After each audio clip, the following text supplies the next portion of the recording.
Joshua 5. As soon as all the kings of the Amorites, who were beyond the Jordan to the west, and all the kings of the Canaanites, who were by the sea, heard that the Lord had dried up the waters of the Jordan for the people of Israel until they had crossed over, their hearts melted, and there was no longer any spirit in them because of the people of Israel.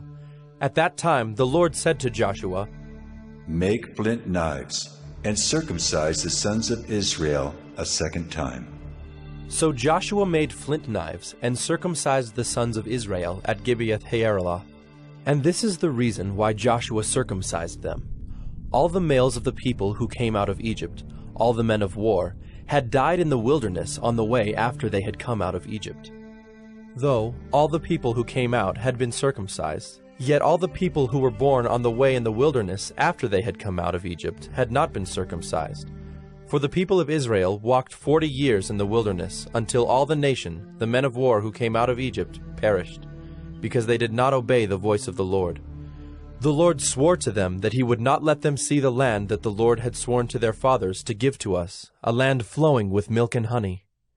So it was their children whom he raised up in their place that Joshua circumcised. For they were uncircumcised because they had not been circumcised on the way.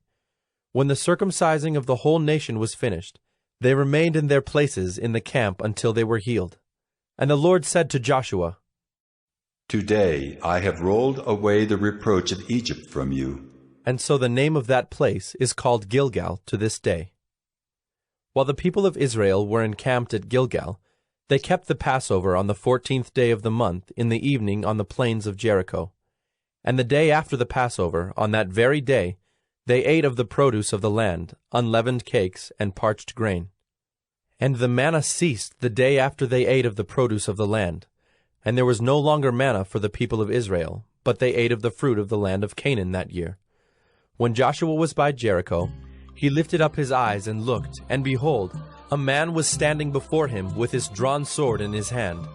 And Joshua went to him and said to him, "Are you for us, or for our adversaries?" And he said, "No, but I am the commander of the army of the Lord. Now I have come."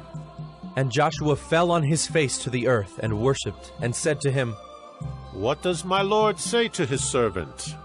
And the commander of the Lord's army said to Joshua, "Take off your sandals from your feet, for the place where you are standing is holy." And Joshua did so.